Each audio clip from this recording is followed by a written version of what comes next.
Try to put those closed captions on. And I'll hit start webinar. Perfect.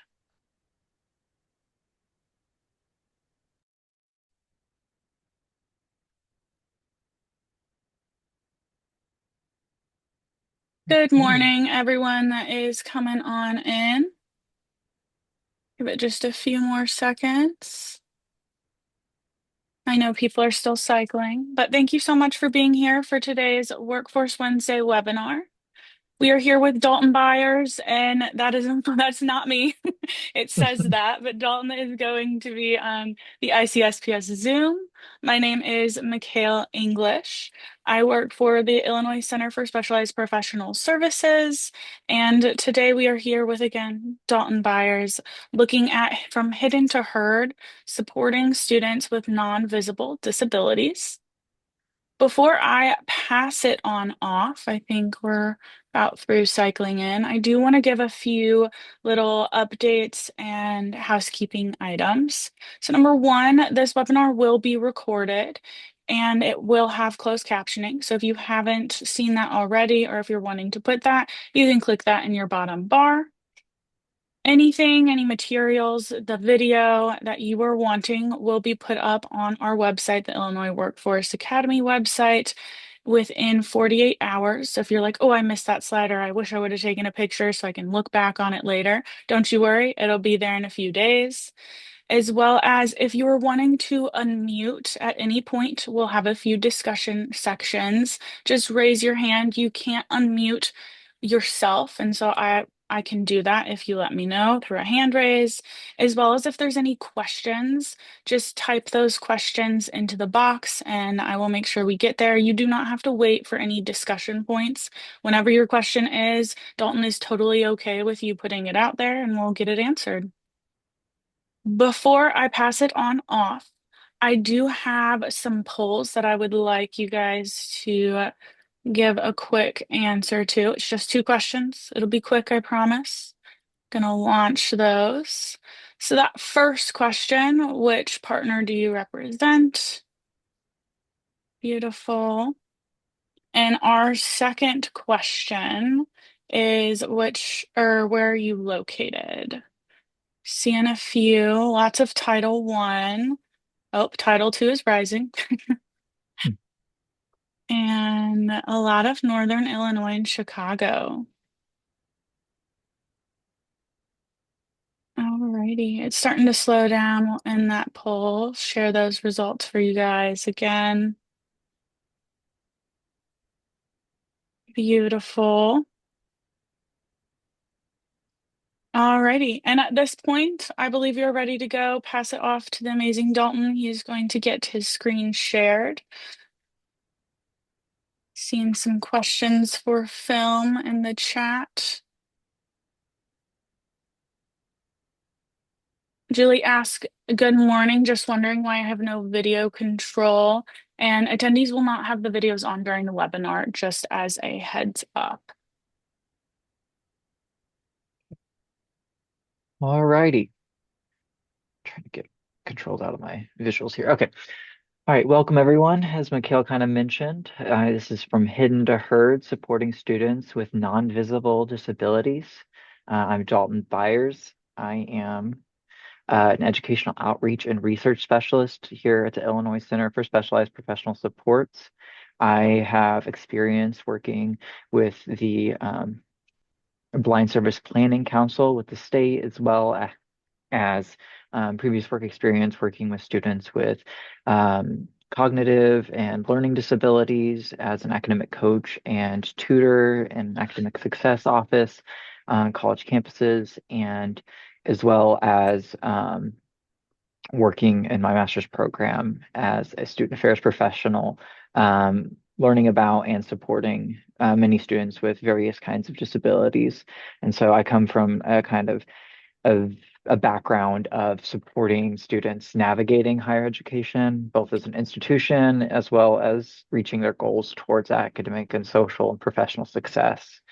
Um, Dalton, as Similarly, a quick peek in, we are also mhm. seeing your like next slide and speaker notes. Oh, I wanted to give that a heads up. let's stop sharing that and let's That's so funny. Of course we. Um, there we go. Let's see, is that just the presentation slides now? Perfect. Oh, technology. Uh, How funny. Okay. Thank you for stopping me. That would have been embarrassing.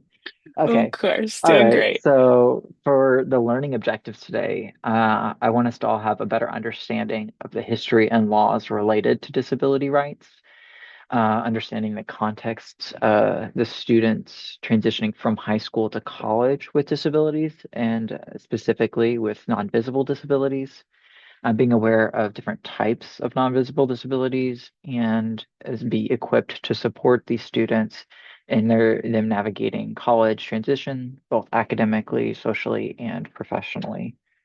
So we'll kick it off with kind of some history. So I'm only going back to the early 20th century for our purposes today. Oh my. I am working on this technology stuff. Okay. Um, it very much started with a sort of institutionalization and medical model of understanding disability. And so, what I mean by that is very much it's kind of pathologizing. It is something that is wrong with someone when they have some form of disability. And this was often dealt with either through institutionalization, so segregating those individuals from public life, or um, through like very much medical language of like, here's what's wrong with you, here are the treatments in order to solve your problem, to solve what is wrong with you. And these things are very much steeped in a sort of eugenics philosophy of like these are bad things that need to be removed. And that is very problematic for a lot of reasons. But in the 1940s to 60s, there's a lot more early advocacy and educational reform. This was very much spurred on due to the return of World War II veterans with their needs for rehabilitation and employment needs. Um, and educational access and civil rights movements inspired disability activists to frame disability as a rights issue and not as necessarily a medical issue and treatment issue. And so now we've kind of started to broaden what disability rights is and needs to be. Um, this leads to the 1970s, where legal recognition and activism continue to develop and grow. And this is very much clearly seen in 1973 with the Rehabilitation Act. If you ever heard of Section 504, that's this.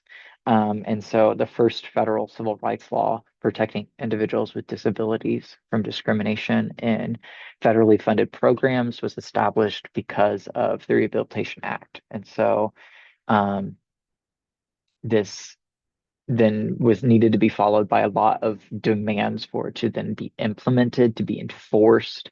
And if you're really interested in learning more about the history and like advocacy and protests and things, Judy Heumann is a prominent figure during this. And honestly, I would love to just sit and chat about Judy Heumann for hours because she's just so cool and so inspirational and so just impactful for disability rights and history. But that is not the scope of what we're doing today. But I'll share more resources about her and ways that you can learn more about her at the end of the presentation. But if you're just jotting down her name, you can Google her and kind of go down that rabbit hole yourself as well. But following the Rehabilitation Act of 1973, we go into the 1980s and 90s, where the Americans with Disability Act, or the ADA, yet another pretty well-known law, was passed in 1990, which prohibited discrimination in employment, public services, accommodations, transportation, education, the list goes on, but really establishing a no discrimination kind of a law. And so this kind of sets the stage for a lot of what we do now in higher education with accommodations and student accessibility. Um, Now we're in the 2000s, and to now, there's been a lot more of expansion and of inclusion and continued need for disability rights. This has led to the 2008 ADA Amendments Act, which broadened the definition of disability and strengthened protections. And in this era, we've had a lot more discussions about non-visible disabilities, hence we're here today as well. But discussions of things like mental health, neurodiversity, these are becoming a lot more commonplace in discussion, but there's a lot more need for support for like uh, justice surrounding disability movements. And these new movements or these continuing movements emphasize intersectionality, equity, and universal design, which is both an architectural conversation about universal design, as well as a educational one. Universal design for learning is another major development that's happened with relatively recently in history. And if that's something that you're interested in learning more about, ICSPS has a whole page dedicated to that, and there are other agencies and centers that have a lot of research discussing universal design for learning that could be a great second step after this sort of webinar to dig into that and see how you could implement universal design for learning into your curriculum, into your practice, and how that may change the way that you navigate just generally your work. So for some contexts, what is and how does the law define disability or someone who has a disability? The ADA says a person with a disability is one who has a physical or mental impairment that substantially limits one or more of such person's major life activities, has a record of such impairment, and is regarded as having such an impairment. And so I want to frame this in that this is the legal and the bare minimum. It is has a lot of strengths and has a lot of weaknesses. In part, that this is very broad.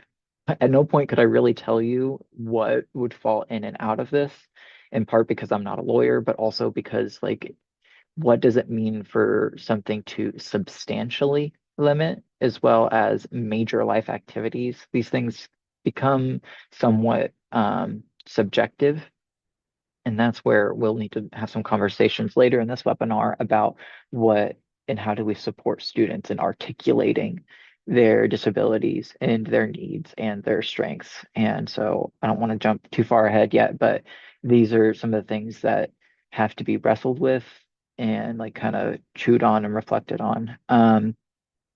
Having a record of such impairment, um, a lot of students will come from K-12 public education where they'll have IEPs, which we'll talk about later.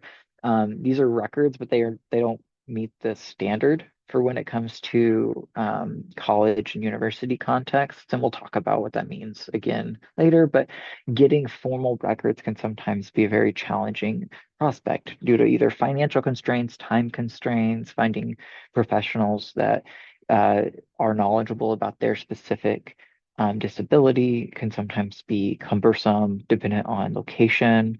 Rural students may have harder times accessing specialists because of location, things of that sort. And then is regarded as having such an impairment? Is this kind of third person sort of thing? Do other people know about it? And that can be very challenging for students to navigate as well. So while this is the minimum, what universities have to abide by the law, some, universities are going to have different ways of interpreting these things, of implementing them, different offices and things. So, this is kind of a baseline. And from here, we kind of have to acknowledge and work within this as well as maybe advocate for students beyond this where it's feasible.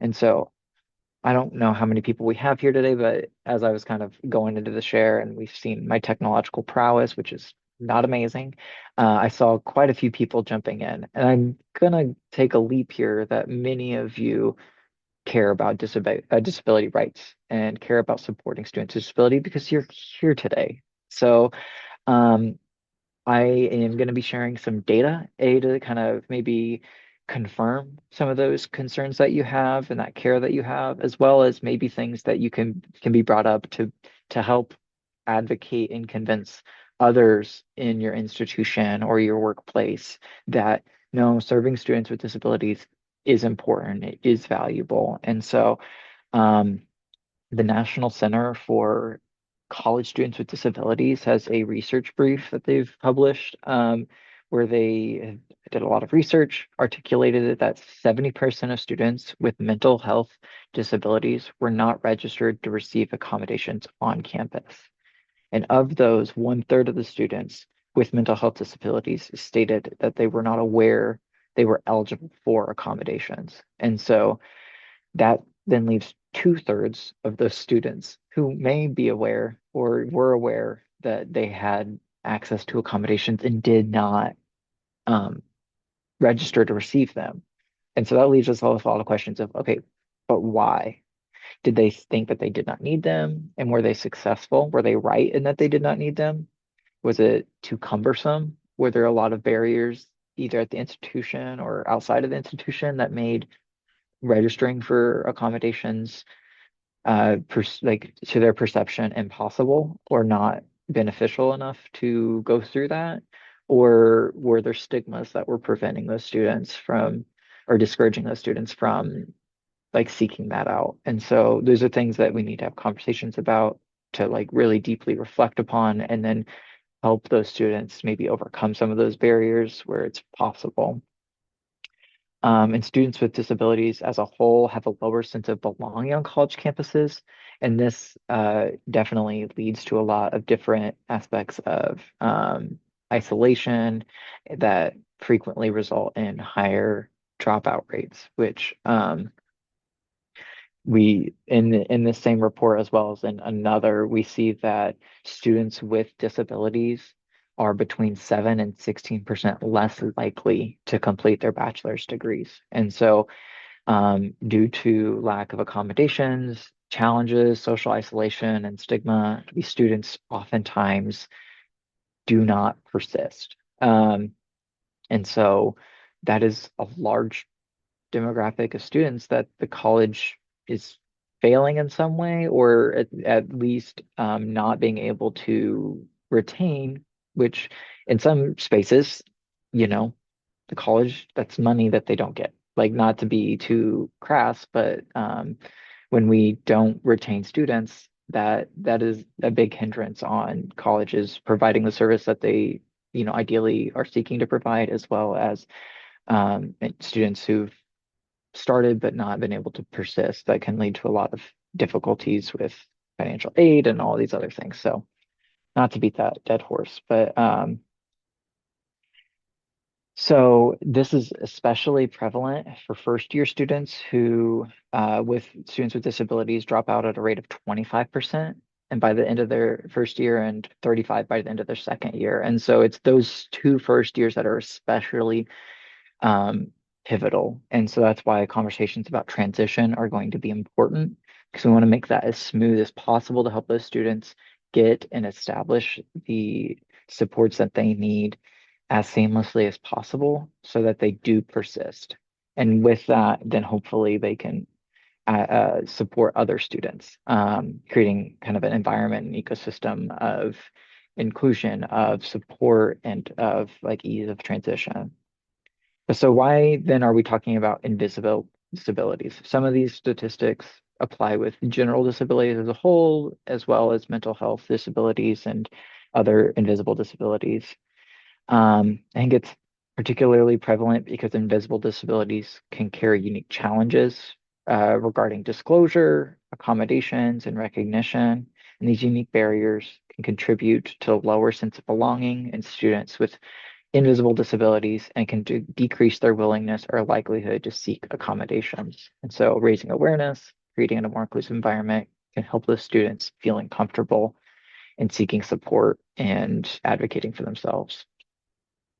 And so I want to kind of take another side step here of kind of recognizing like what are some of our conceptions of what disability is and how is our conversation today maybe hopefully expanding that. Because if you look at the top left of the screen, you see three individuals, one with a prosthetic leg that's very visible. She's playing tennis. That's That's a common conception of what a disability may look like. In the middle of that top left image, you see someone with a broken leg or foot or ankle or something to that effect using crutches. And so, like, this is an example of like a temporary disability. Someone who, hopefully through, rehabilitation, care, and like appropriate medical attention will be able to return to walking with relative ease after some time. Um, and then someone using a wheelchair. I mean, this is quite possibly one of the most widespread views of a disability because that's like the image of a handicap parking spot is someone using a wheelchair. And so these are very common perceptions, I would say, of what disability looks like. But if we look at the bottom right image, we just see five people with no apparent mobility aids like the ones in the top left or other assistive technologies. One of them does have glasses. So, I mean, myself included, like that is a kind of a like medical aid.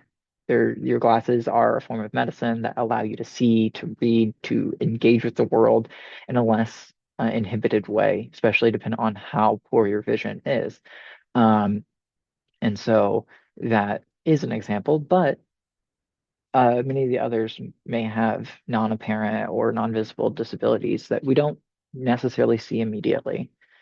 Um, and so throughout this webinar already and in the future, I'll be using a lot of different language to talk about the same thing because I've talked about invisible disability versus hidden disability. I've said non-apparent disability, non-visible disability. All of these terms generally gesture towards the same sort of idea of disabilities that you may not see apparently or know about just by passing glances.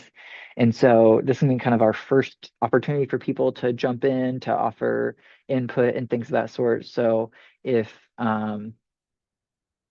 you would like to drop in the chat, what are some of your kind of maybe initial thoughts about what is a non-visible disability or what comes to mind when we're using these terms?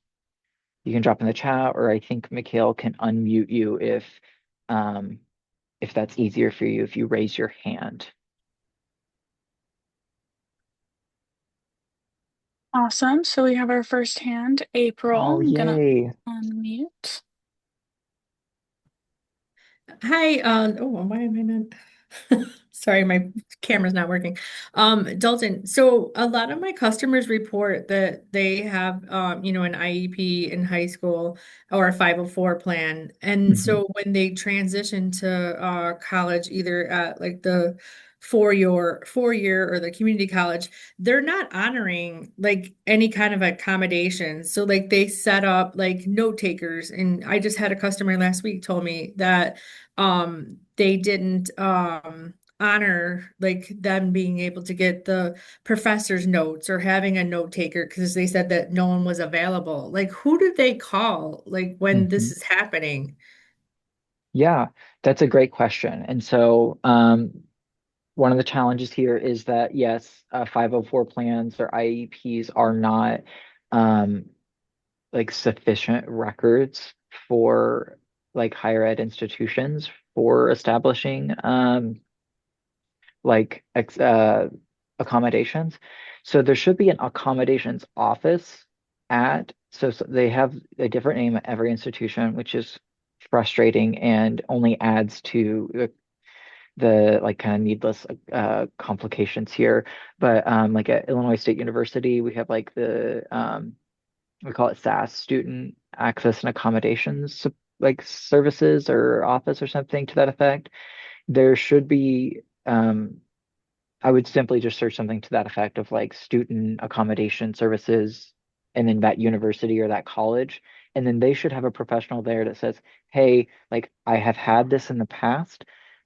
Like what records do you need? And that frequently means that they need to go to a medical professional or a like their psychology, like the people that have provided them with that sort of documentation and support in the past to then be able to get like written record.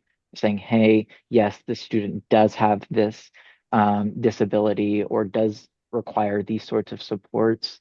They then produce that for the university to that office, and then they will meet and discuss, like, okay, your doctor said these things. Here's the context that we're in right now. How do we move forward?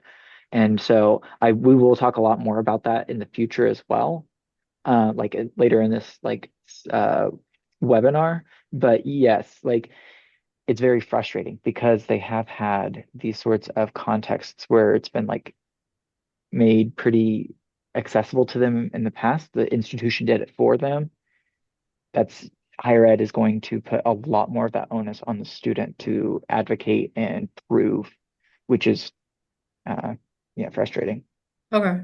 Did I answer your question? I kind of just started talking then. Yeah, no, they went to the accommodation office and like they weren't willing to like Provide direction. yeah, like it Okay. was just frustrating. It kept going back Yeah. and forth and nothing was being done and they ended up dropping out because of it. hmm Yeah, which completely is in line with what we were just saying, is that these processes can be very cumbersome. And so that's where if they had like a psychiatrist, if that was the kind of disability that they have, or a doctor that has in the past treated them, getting like written records and things and then producing those is one way that can sometimes um, kind of address that ADA, a record of being and like a perceived impairment kind of conversation, Okay.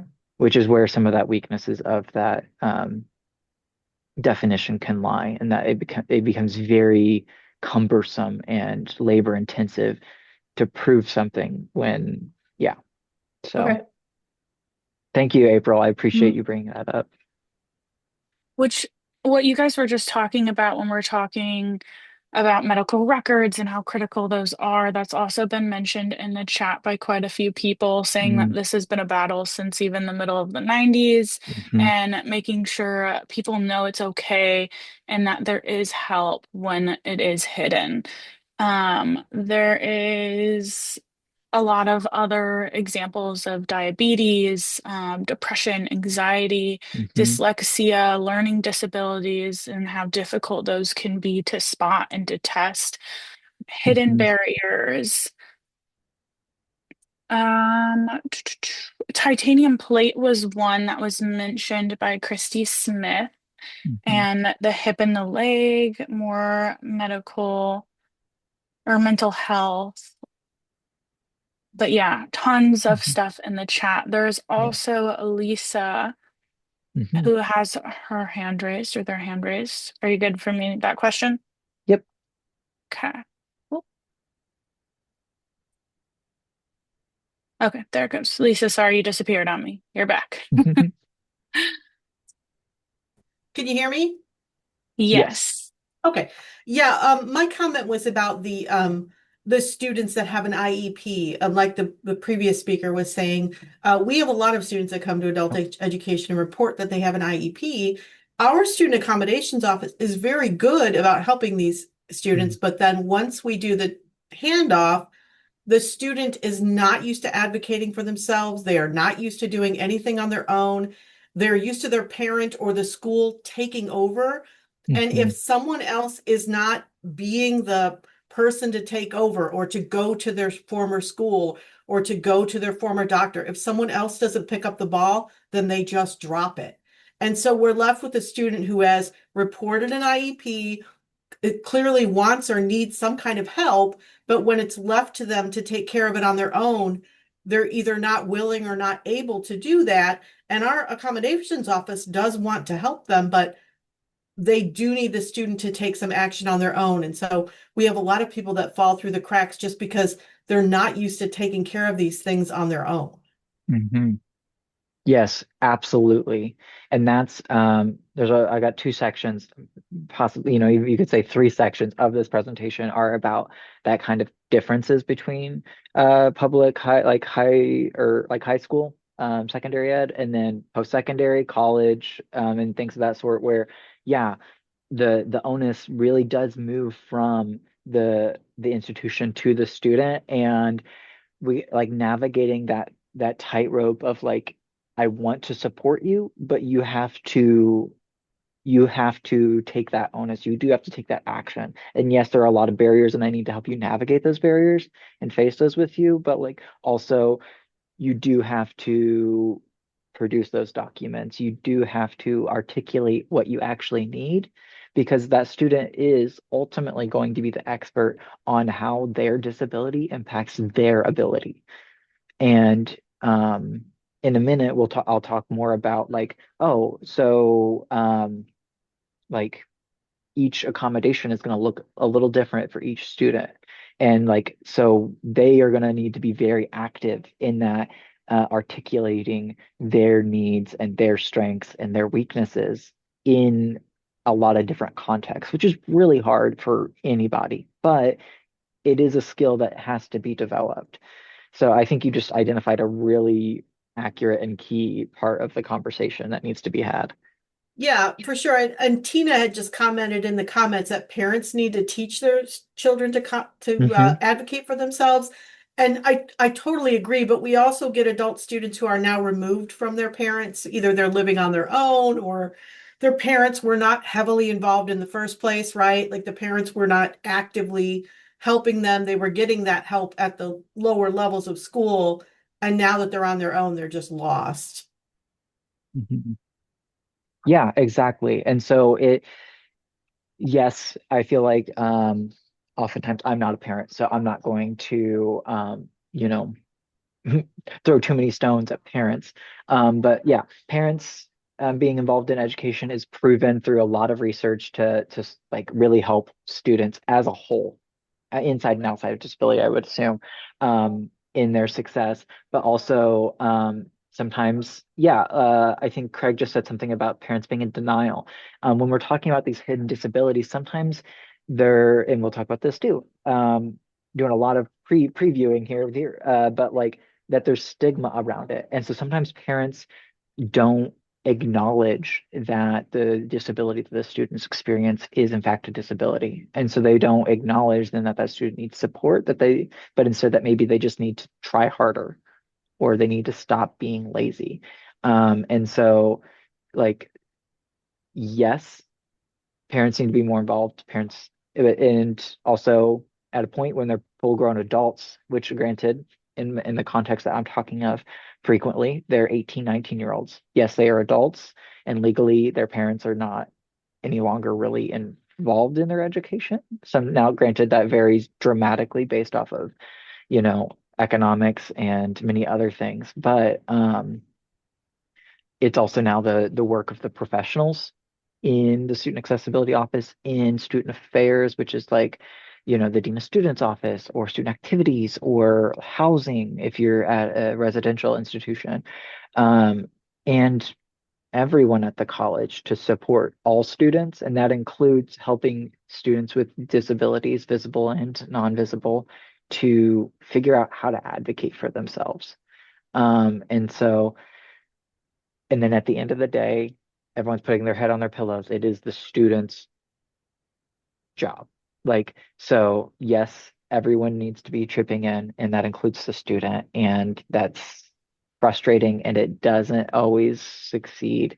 And so the hope here is that we give those students those tools to start developing those skills, as well as then that they then pick those tools up and use them. So, yeah.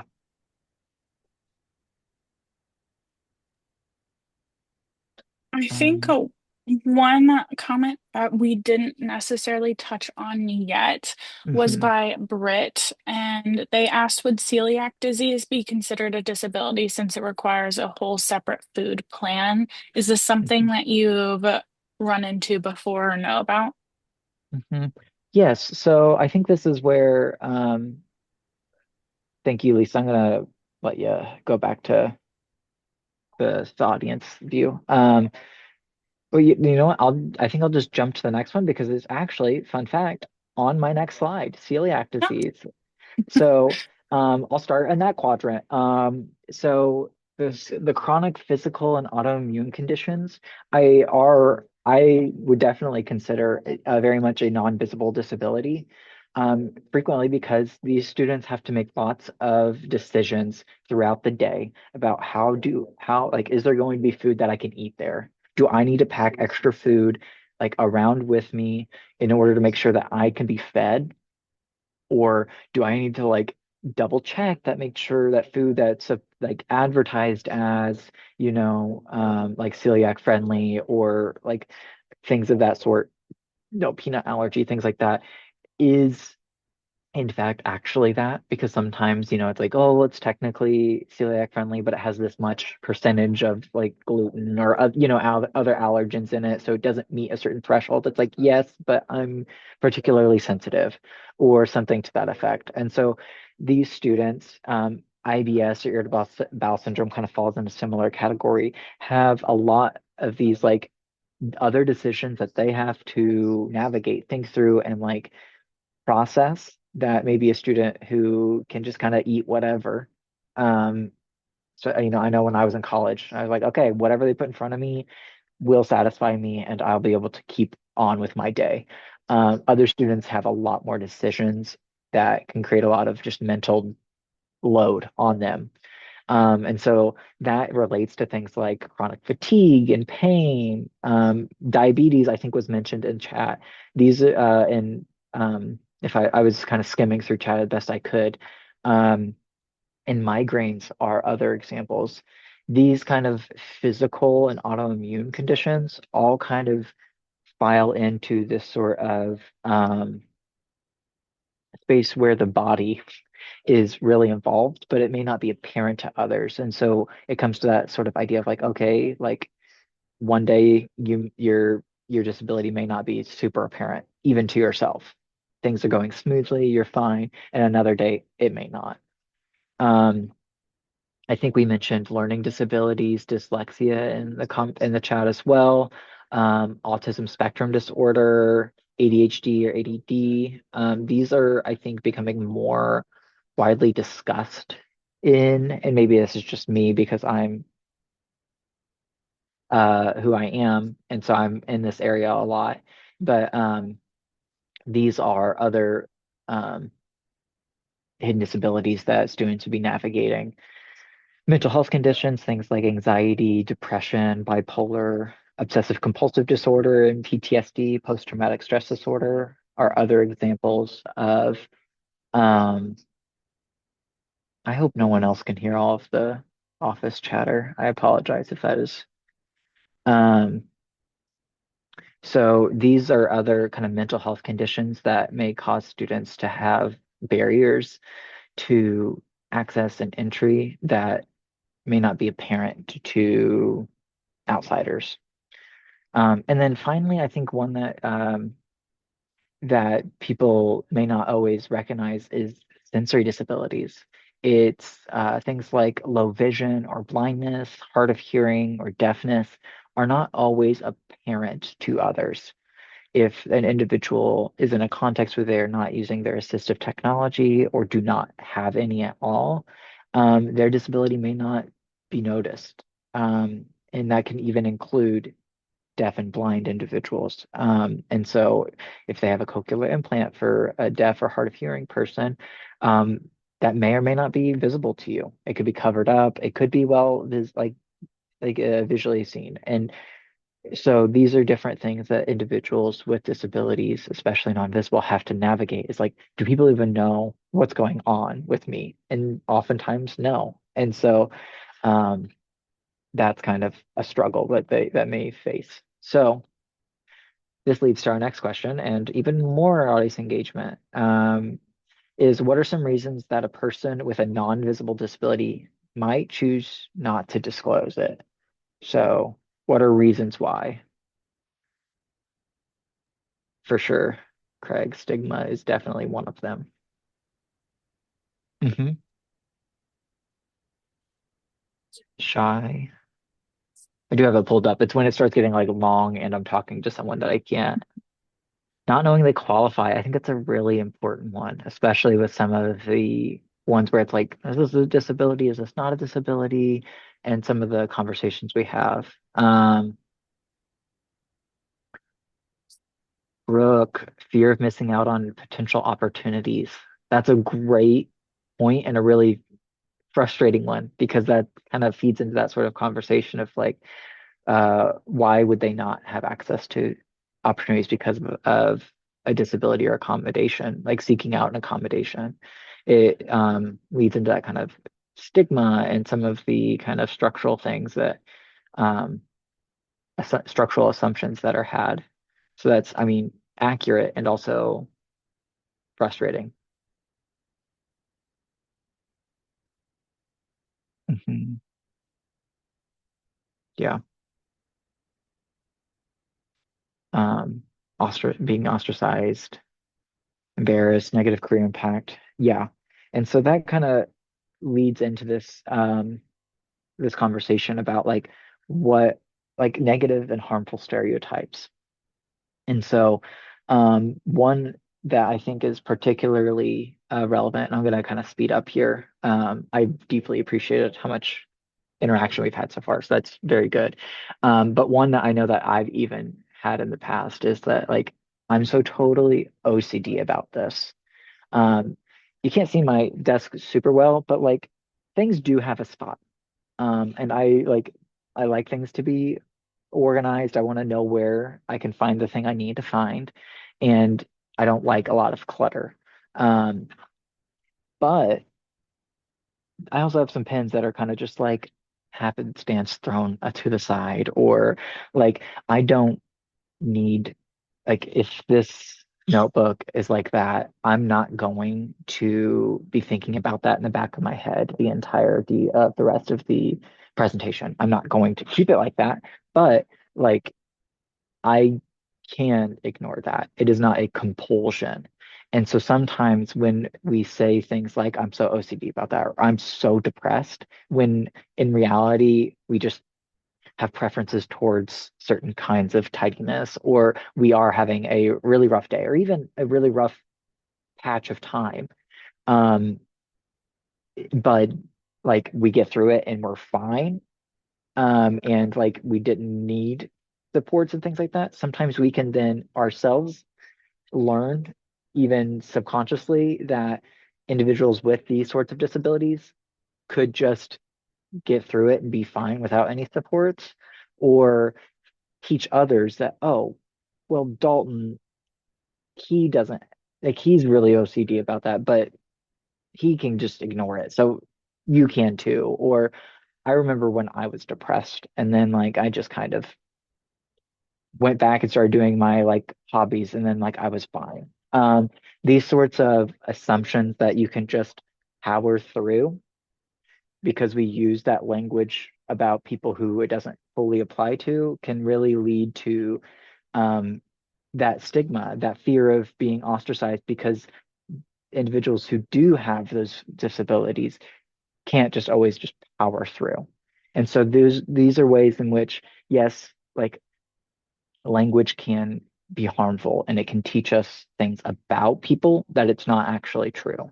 And so another one that I think we kind of touched on with that celiac conversation or other like chronic pain ones is that like you're too young to have health problems or you were fine yesterday, so you can't be sick today. Like if someone like by mistake ate a lot of gluten or ate something else that they're like, that would flare up their IBS, like in one day by mistake or otherwise, like the next day they're going to be sick.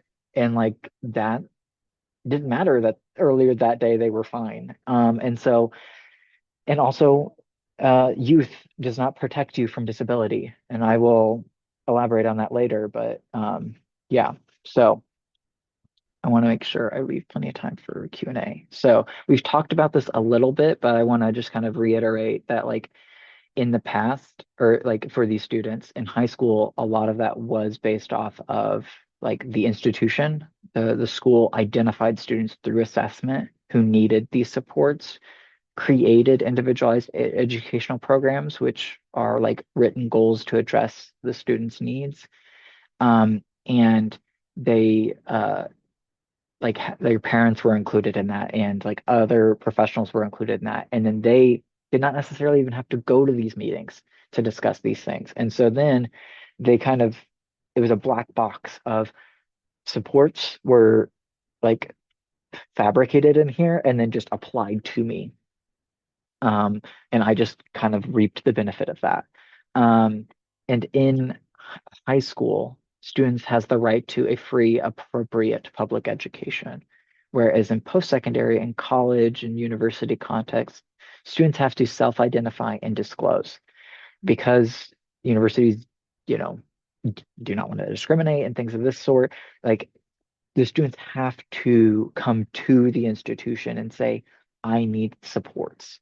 Here are what supports I need, and here's how you know that I actually need those supports. And that's where that those records, those documentations from physicians and other appropriate sources come in handy. Accommodations are determined individually. So just because two students have dyslexia does not mean that they both get the same kinds of supports because there are different like ranges of dyslexia, different iterations of it. If a student has like number-based dyslexia, where numbers get, moved around, they may not need supports in their English class if their dyslexia does not inhibit their reading of like, you know, letter reading. Whereas it may be the opposite for another student. So it's individual based, it's sometimes even course based, which is both good and incredibly frustrating because then it's like, gosh, now I have to refigure out what I need every day, it feels like. And then the student has the right to an equal access, but not guaranteed success in higher education and post-secondary. And this is to say that they have the right to the same playing field as everyone else. Um, and no one else has guaranteed success. And so is that always deeply achieved, that equal access? Um, if it was, I don't know if I would be having a conversation right now. But some of the other differences include different laws that are being applied more directly. Um, Modifications in high school are possible. In higher education, again, it's about equal access to the context, to the content, and to the classroom, not like modifying it to make it successful for their like experience. And so that's a big difference. They're still going to have to read all the material. They're still going to have to produce the same sort of way of proving mastery over the content. Now, if they need more time on their exams because of different like accessibility needs, that's possible. Do they need note taking or like access to different kinds of notes? That's potential. But there is going to be times where you're going to have to interact with faculty to figure out whether that's feasible or not. And that's where that other office, the student accessibility office, is going to be able to be there to support you and support that student. Um, and then some advocacy and access differences. So we've kind of talked a little bit about this and I've kind of gestured towards it, especially earlier, but this is a really big part of it is that in high school, we kind of mentioned this, I think, that like the parents were super heavily involved, or could be, and that they had a team of people who were discussing the students' progress and things. And then now they kind of just get thrown to the wolves and it's the student's responsibility. They have to go to the Disability Services Office. That's another potential name. So if you're doing lots of Googling, that's another way to Google for the right office.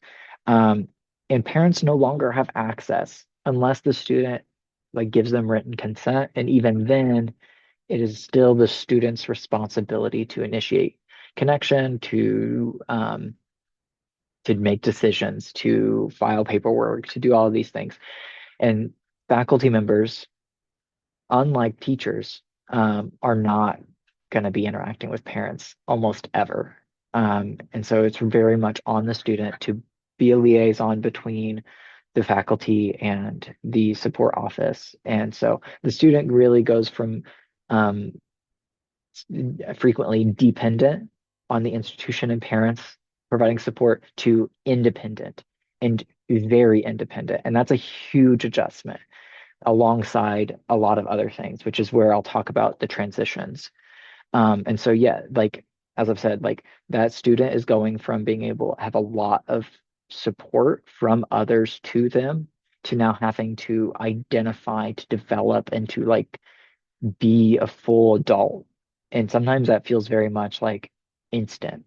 It's your 18th birthday, have fun. And is that can create shell shock even, you know? And so um they may encounter some of these things in like stigma and self-disclosure. We kind of talked about that. One of the things I want to add to self-disclosure is that like there can be a lot of those difficulties of like if no one knows, then I don't have it, or like I can get a like kind of evade the stigmas because no one can see it, which is a different struggle than individuals with visible disabilities who it's like I cannot hide that I have a disability because I have a mobility aid that like I can't go without.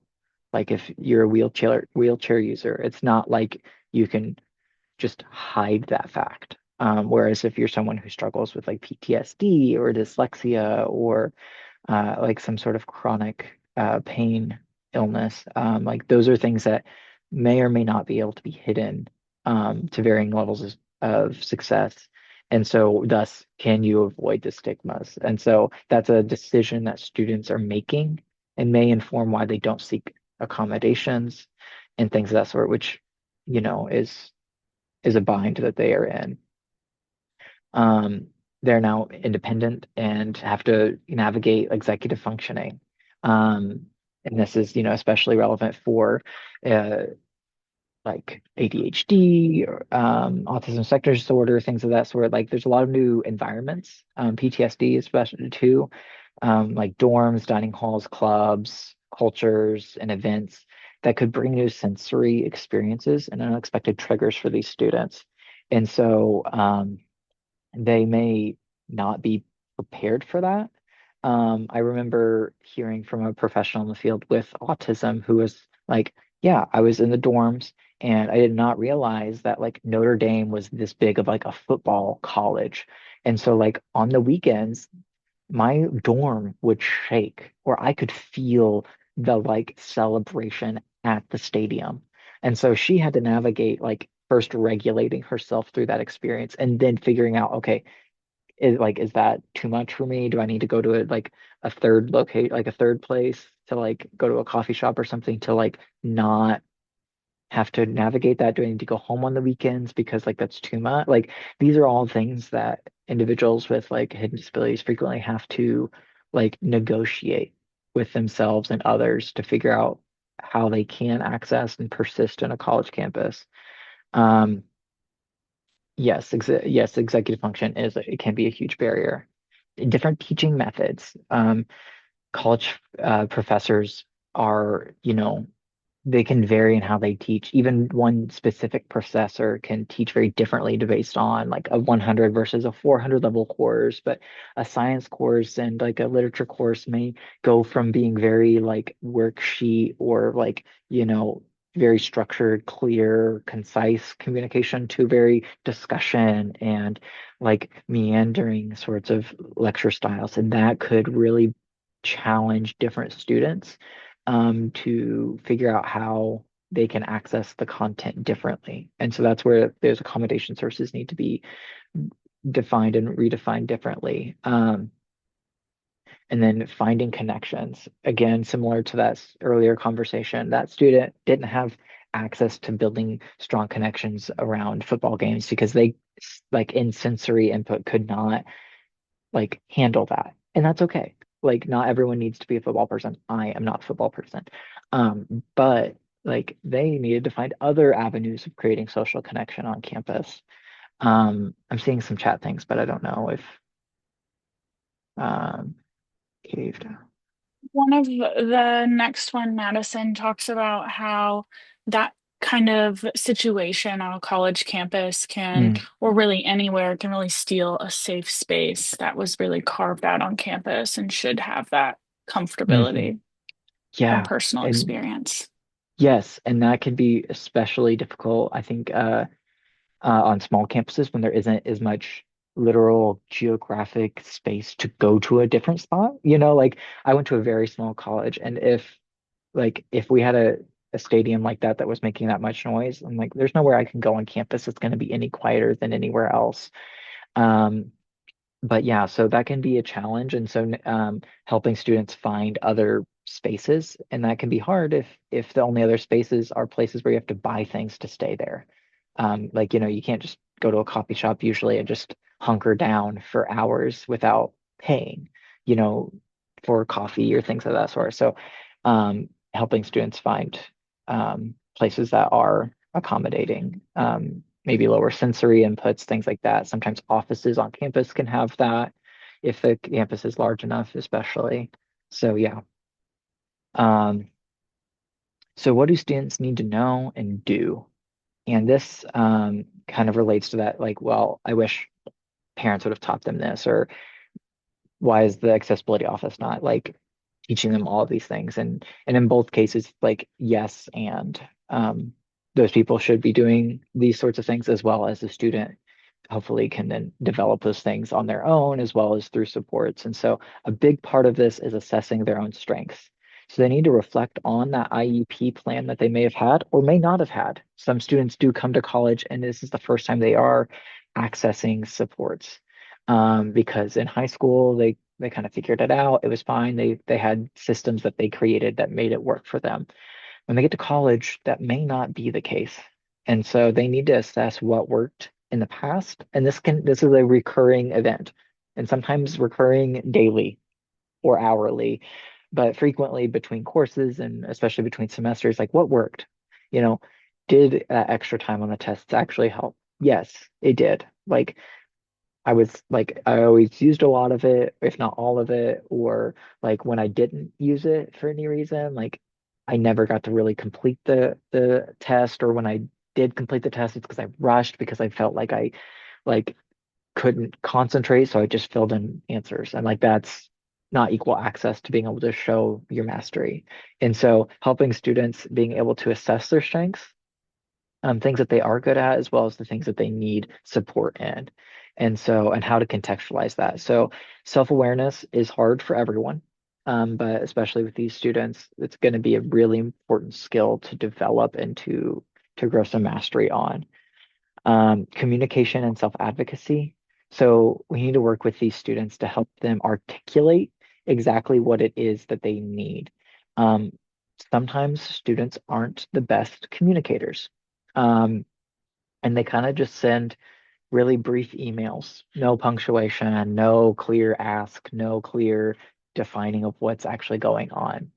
I know that when I've worked with some students, they put the entire message in the subject line, or they treat it like it's texting. So there's like, hey, and it's like when you're in an accessibility office frequently, or even in any other office, if I got an email that just said, hey, I would be like, excuse me, what? I've got 30 other students who are asking me things. I've got this person who's in my office talk. Like I can't always quickly and effectively like do that. And so helping these students develop like, okay, maybe we need to help them develop a template. Like, hey, these are the things that you need to make sure that you communicate when you're asking for accommodations. And if it's similar enough each time, then let's reuse that. I know that I frequently have certain sorts of emails that I send, and I've got a drafts folder where it's just like copy, paste, let's contextualize it for this thing and let's send that out. Because that can offload some of that thinking. It's not a new process every single time. But then also helping those students to realize like sometimes emails get lost and it isn't usually out of malice. Um, and so um, let's follow up after a couple days. It's been a week and you haven't heard anything. You need to check back in. So the rough part about this is that having a disability is an administrative labor, like, and that is on top of the fact that they have a disability as well. Um, But in that same vein, with that follow up, with that communication, we need uh, s- to encourage those students to ask early and not when it's dire. And so I've talked with some of my colleagues in the accessibility office, and it's like, yeah, sometimes I get emails or phone calls or students stopping by like the day of or the day before their midterm and being like, hey, I need accommodations for this.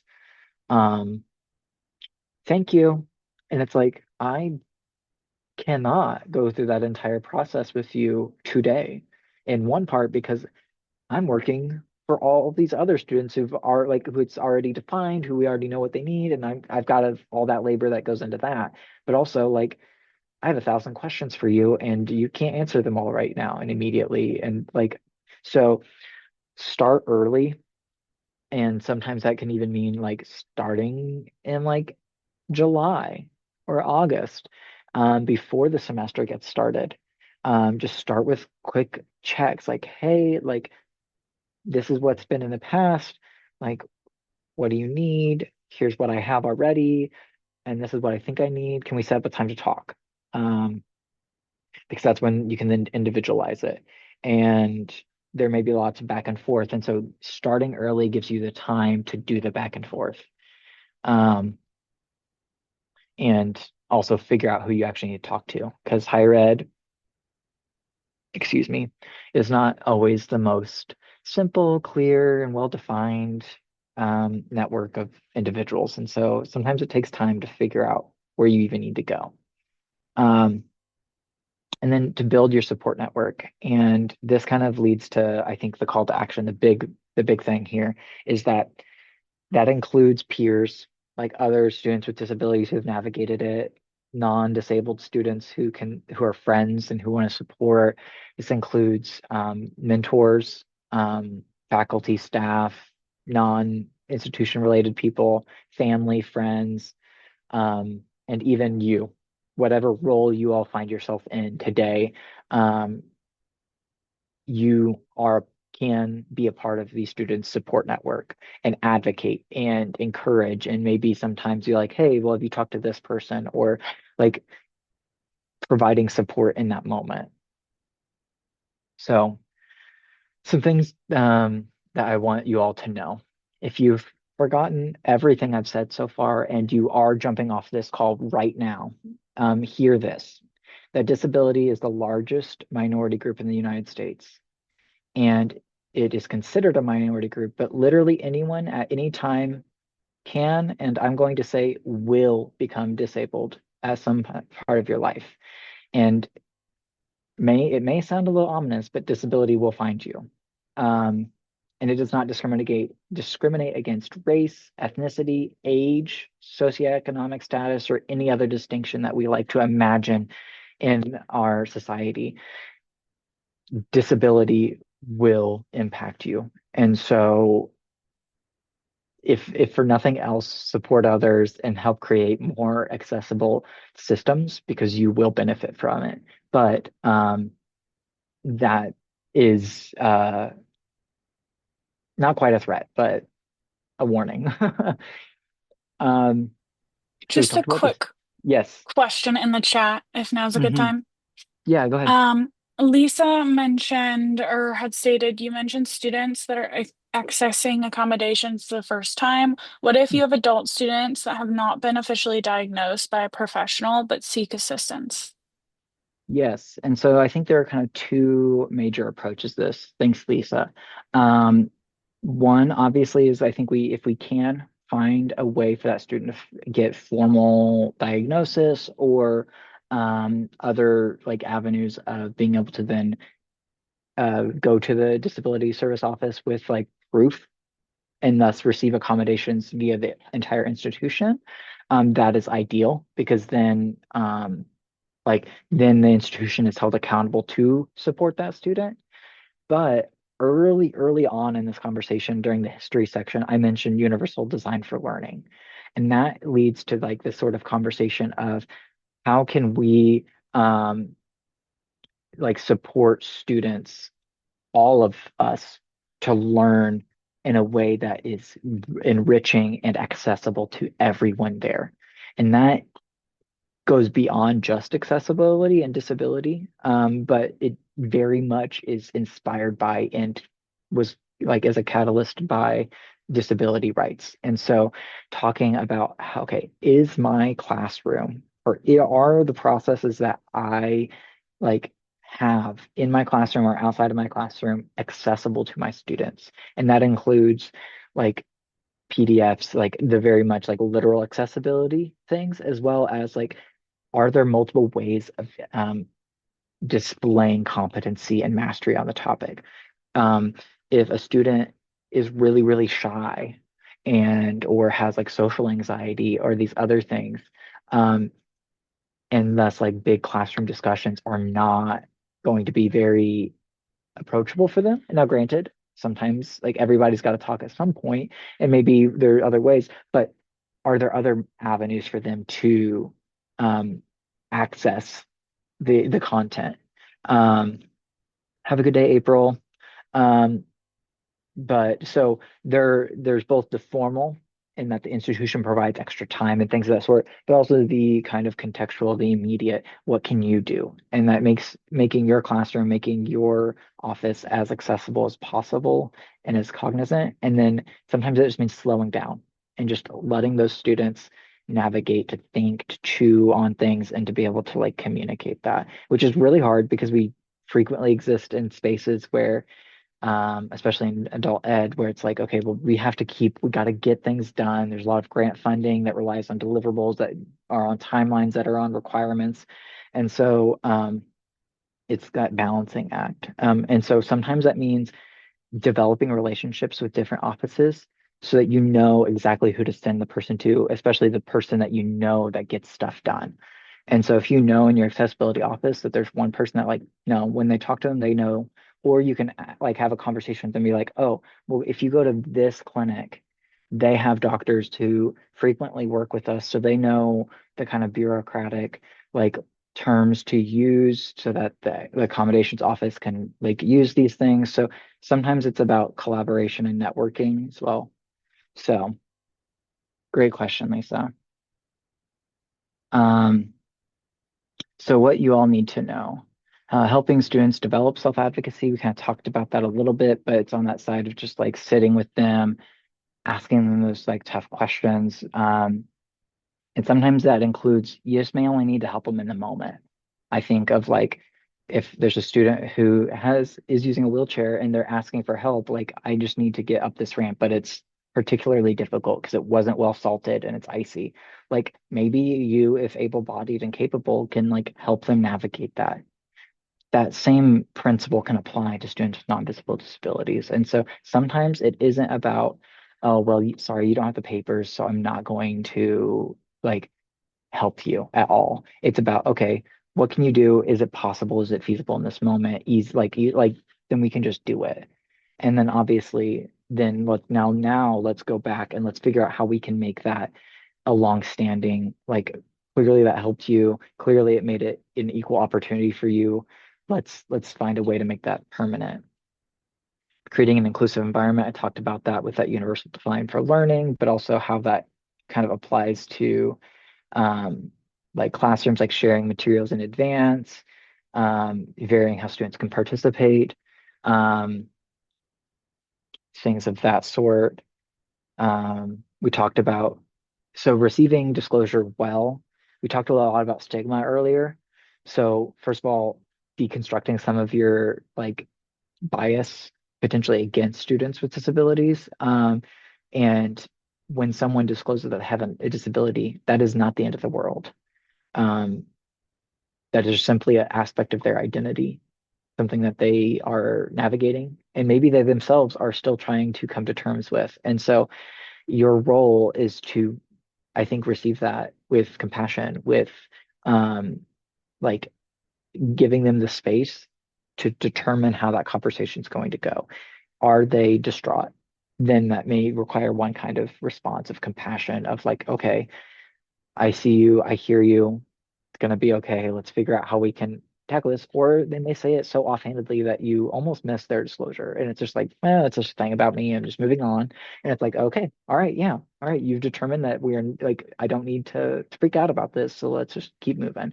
And so that's where a lot of that sort of interpersonal skills on your end to help show that student that it's going to be okay.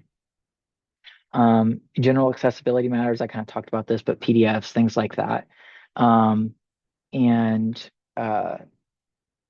just remembering turning on subtitles if you're showing videos, making sure that electronic readings are optional, getting your materials to the accessibility office if you need support in doing that early so that they have time to do that. And I have plenty of other things I could say about that, but I want to leave time for questions and things. And so a final kind of comment to all of this is that we can't remove every single barrier. We've mentioned so many struggles and some that we did, like I saw in the chat, but didn't get to really fully address or things like that sort. But our role is not to just remove every single barrier, but is to make sure that student is not facing those alone. And so being there frustrated with them, like not with them at them, but like alongside them to help them get through these things is a big part of the work. I have some additional resources here. Elizabeth Hamblett has a blog on learning disability advisory. There are scholarships with students with disabilities. Crip Camp, I had mentioned Judy Human earlier. This is a documentary on YouTube, so like easy to access. You don't have to have any streaming services. Excellent film. Has a lot about the history of accessibility rights. Autism in community colleges. This is where, maybe a community college is a better context for some students versus a, large four-year institution or vice versa. Avoiding pigeonholing people because of their disability. Um, oh, these three down here on my information slide with all those like data and statistics I had, that's where those briefs came from. And there's some ADHD specific resources. There's a video of somebody just kind of showing what it's like sometimes to have ADHD, the different ways that they're processing through the day and things of that sort, as well as how to ADHD on YouTube. I can't vouch for literally everything on there, but there's so much good content on there, and the person who runs that is an individual with ADHD and has written a book about their experience about I believe it's pretty well scientifically researched as well, but generally saying that if an individual is trying to navigate like what does it even mean to have ADHD, if they got a recent diagnosis, that is a really good resource. That is all I have for us today. Does anyone have any questions, discussions?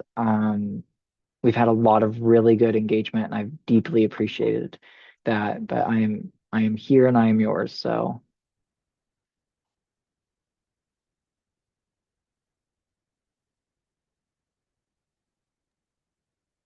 thank you, Marjorie. I know some people have had to probably leave at the hour, but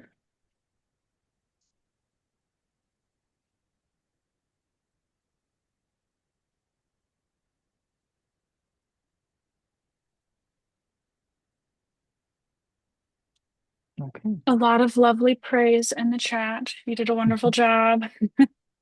Thank you. Thank you. All right. Excellent. Well, I'll All right. I invited the adult ed ADA. Oh, excellent.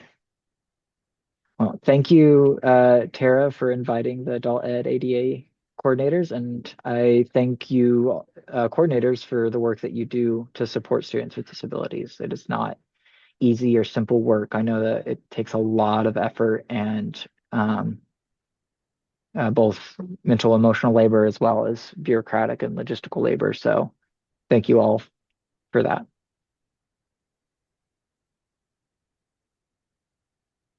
Hmm. Oh, do I know any resources for students, English second language students who may also have learning disabilities? That is a great question. And let me think.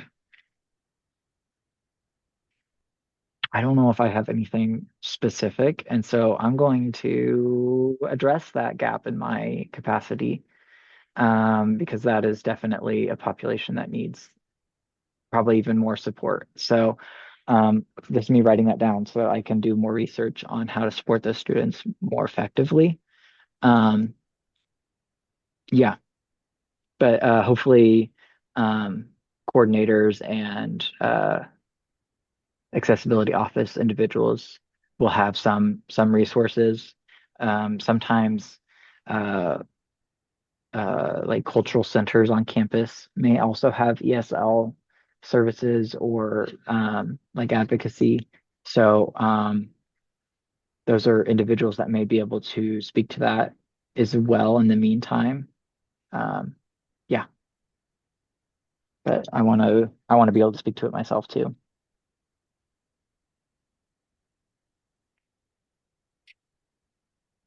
There's another question in the chat. Are there any recommendations for students taking GED exams? I have had low-level readers that struggle with the time limit. Hmm. I I do not know of his GEDs are not going to be like offered in an like through an institution potentially. Oh, Tara has one. Well, I'm going to take that myself. But it looks like Tara can speak to that, and I would love to hear that. Hi, thank you so much. We actually had someone from a national organization, the National College organization, come and talk to us about how to get accommodations for students both on the GED and high set exams. She even provided some sample letters and things like that in those webinars. And so I went ahead and put the link there where you can find very specifically those two webinars say accommodations for GED and accommodations for high set. In the high set one, it was people from high set actually giving examples.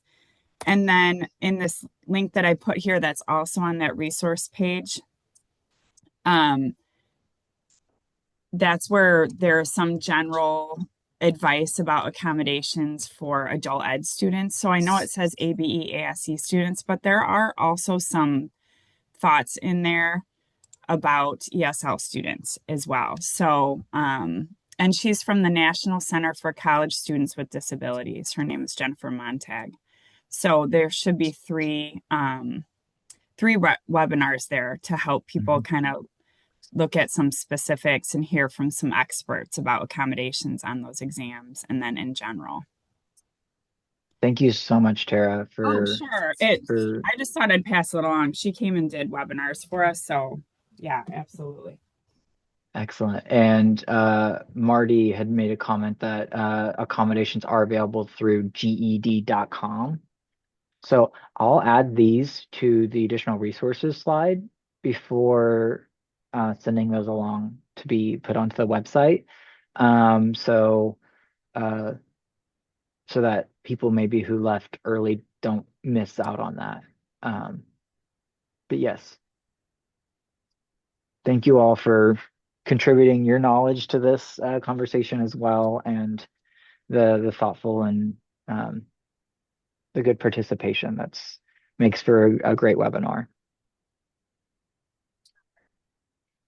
Okay. Alrighty. Yes, thank you so much for all of your guys' participation. As Dalton said, we are grateful you guys all came to today's webinar. We will work on, as he also said, getting these resources out to you.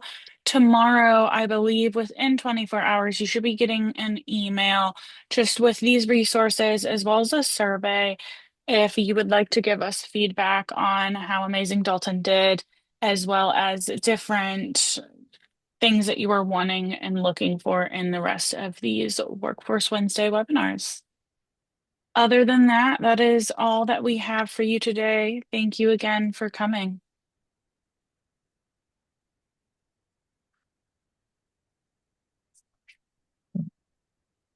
Have a wonderful day, everyone.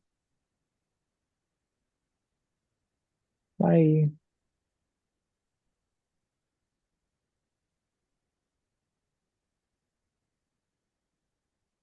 Okay. Stop that recording, I guess.